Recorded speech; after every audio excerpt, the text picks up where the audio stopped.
Hi, my name is Michelle Whitmore for the Photographer Academy, and this is my series on macro photography. Today we're going to look at the equipment that I use and why I use it. I'm going to start with the lens. I use a Canon 100mm 2.8 macro lens. It's a specific lens for macro photography. It gives you a 1:1 ratio, so you are seeing things as they actually are in true. There are some macro lenses out there, but they're not definite true 1:1 lenses. These retail at around £800–900, but if you want to just sample macro photography without spending a massive amount, there are alternatives that you can use. The first one is the Raynox DCR 250. Retails at about £50, and all it is just a small lens that fits onto the front of your existing lens. Works really well with the 24-105 or the 70-200. I use it a lot in the workshops for people that don't have macro lenses. Just to give you a quick example of how close it will get, that's a normal picture, and this has been taken with this Raynox lens. Another alternative is extension tubes and extender tubes. The difference between the two of them is that the extension tubes take the lens closer to the subject, whereas the extender tubes actually magnifies the subject. When it comes to lighting, I have two setups. The first one is the Bowen Studio system, which I use in the studio for more controlled lighting. When I'm in the garden, I use the speed light with a micro softbox on it to just give a quick flash where it's needed. Both of these are triggered with the Yungo triggers. Regardless of what system I'm using, I always use a light meter. I use the Sekonic 308, which is the basic model, so that I can get the most accurate exposure readings for the images. I use two different tripods for my photography. Each has a different head.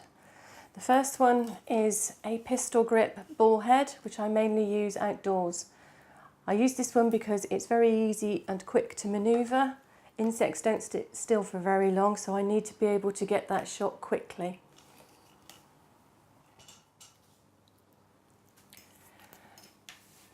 The second one I use, again, is another Manfrotto. It is a 3-axis head, and I use this one in the studio, and it gives me more control over the shots and the angles that I get. With this one I'm able to manoeuvre it up and down, sideways, and obviously it twists right the way around too. I also use a shutter release, particularly when I'm working in the garden. I do this to avoid any camera shake and causing blurry images. I also use it an awful lot when I'm doing my extreme macro photography, and the reason for that is because the lens is so sensitive to any form of movement that any touching of the camera will be picked up. So I always use the shutter release for that. As I've just mentioned, I also do extreme macro photography. The difference between the two is the depth of field. Macro photography is 1:1 and it's a close-up. Extreme macro photography takes it that step further and opens a world that many of us don't see. This obviously requires specialist equipment. For this, I use the Canon MPE 65mm lens. It has a 1:5 magnification. This lens takes one image on a single focal plane, so to create each image, they're then stacked. To ensure accuracy and even distribution of those planes, I use a sliding rail. This enables me to make even micro adjustments at each stage, just by simply twisting the barrel. The final piece of kit I use for the extreme macro photography is a ring flash. The reason I use this is because the lens is so close to a subject, the studio lights and the normal speed lights the lens would cast a shadow over the subject, whereas the ring flash gives a more even distribution.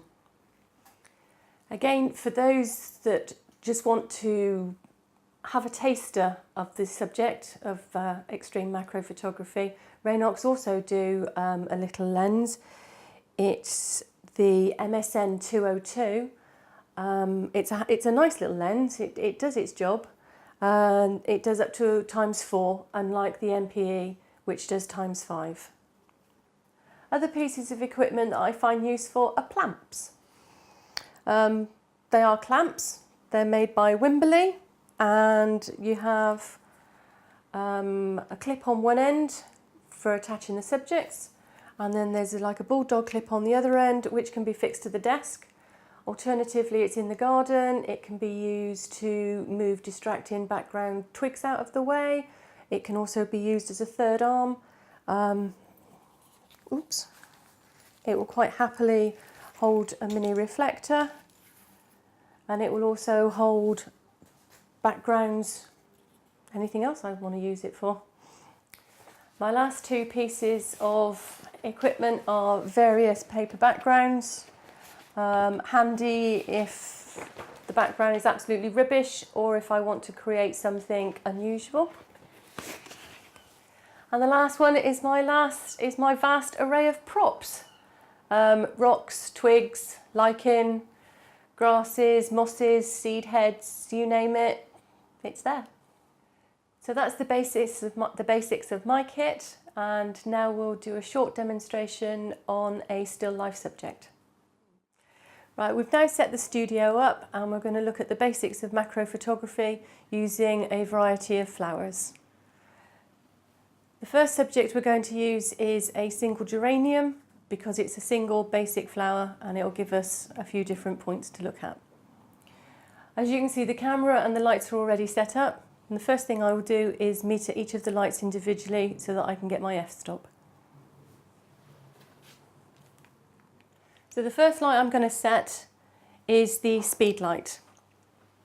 I'm using the Yungo triggers on it, and one of the little tweaks on it is that you have to half press the shutter on the camera before the trigger will actually activate.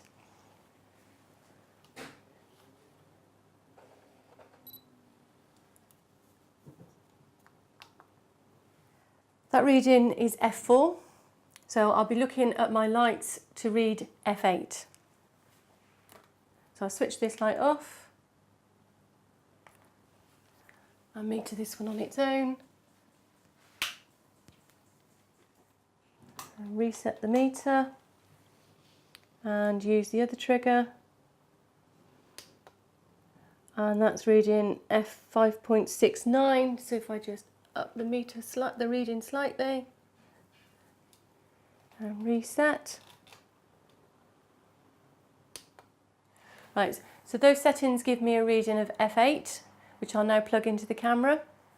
I'm using an ISO of 100, which I always use in the studio, and a shutter speed of 125, and we're ready to take the shot. This particular geranium is a single flower with 5 leaves and some lovely star-shaped stamens, so that's going to be my focal point for this first image.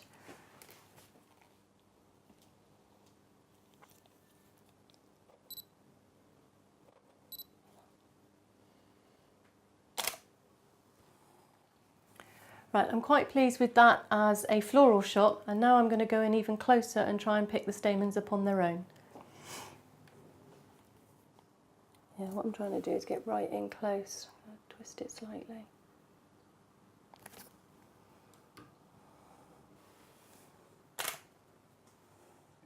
It's worth mentioning that when working with flowers you need to work really quickly. Some of the flowers do tend to wilt and dry very, very easily. As you can see, this geranium, we've only been shooting it a few minutes and it's already started to wilt. So I've had to go into the garden and collect another one.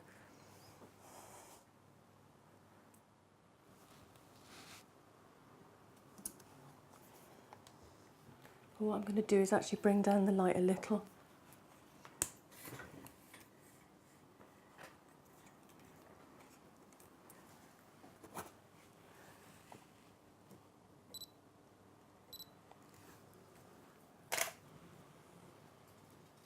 It's much better. In In fact, looking at it, this one is actually a nicer flower because we've got the stamens on. We haven't got the star in the centre, but we've got the stamens on it instead. I'm just going to do one more shot with this flower. I'm going to do it from a different angle this time. So the thing with flowers, although we only see them from above, they do have interesting shapes and forms at different angles. So this one, the geranium, is like a cup shape. So I'm going to move it around so that we get the bell effect underneath.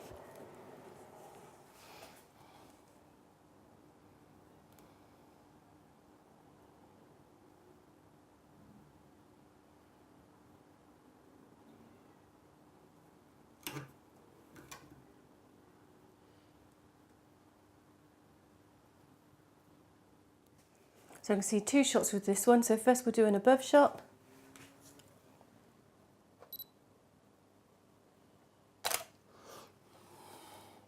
On each occasion I'm focusing on the stems rather than the petals.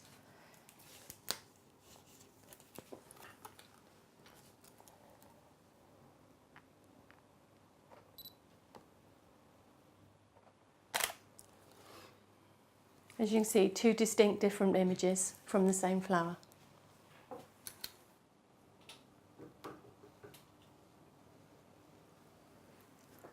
I've now twisted the flower around very, very slightly so that we can get it with one of the petals just falling off to the side so we can see both the cup and the stamens.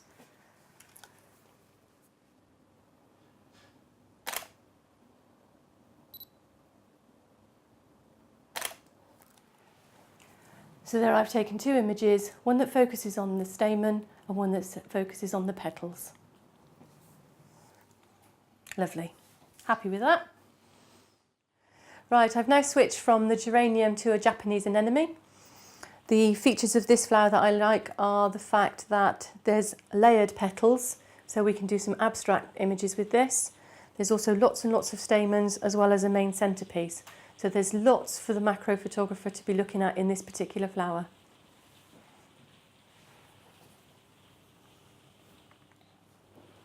For the first shot, I'm going to go for the centre and the stamens.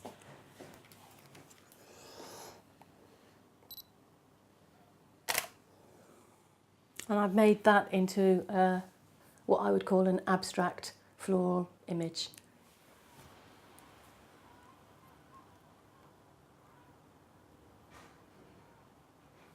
With this image, I'm going to shoot straight on, or head on, and I'm aiming for the gap in between the layers.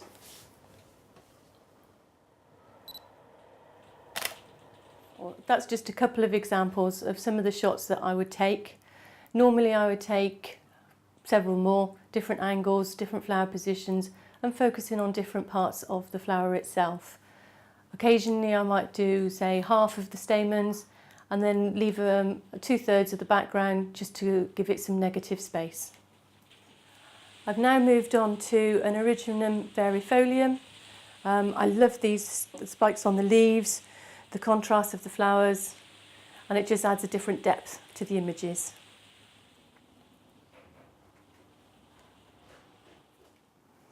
When using plants, one of the things you have to be careful of is plants or items with short stems and getting the plants actually into focus.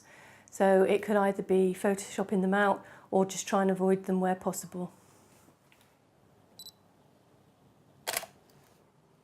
The next shot I'm going to focus on one of the smaller side flowers and the star spiked leaves.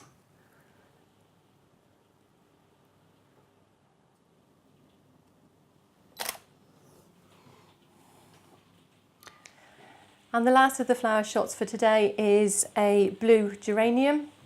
This is a lot bigger than the flowers that we've looked at already.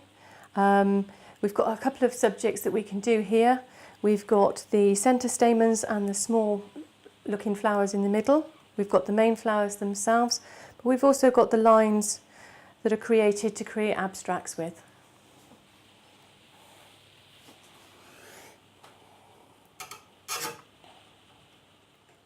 So the first shot I shall look at doing is the centre of one of these flowers.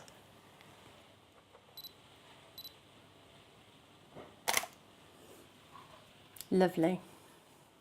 The second shot I'm going to do is going to be in between some of the petals, just to create some abstract lines.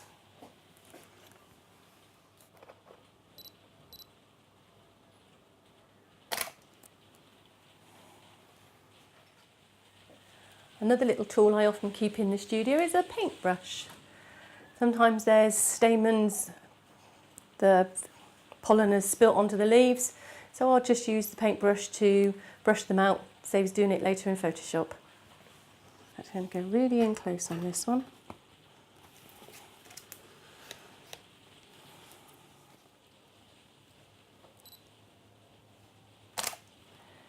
Nice.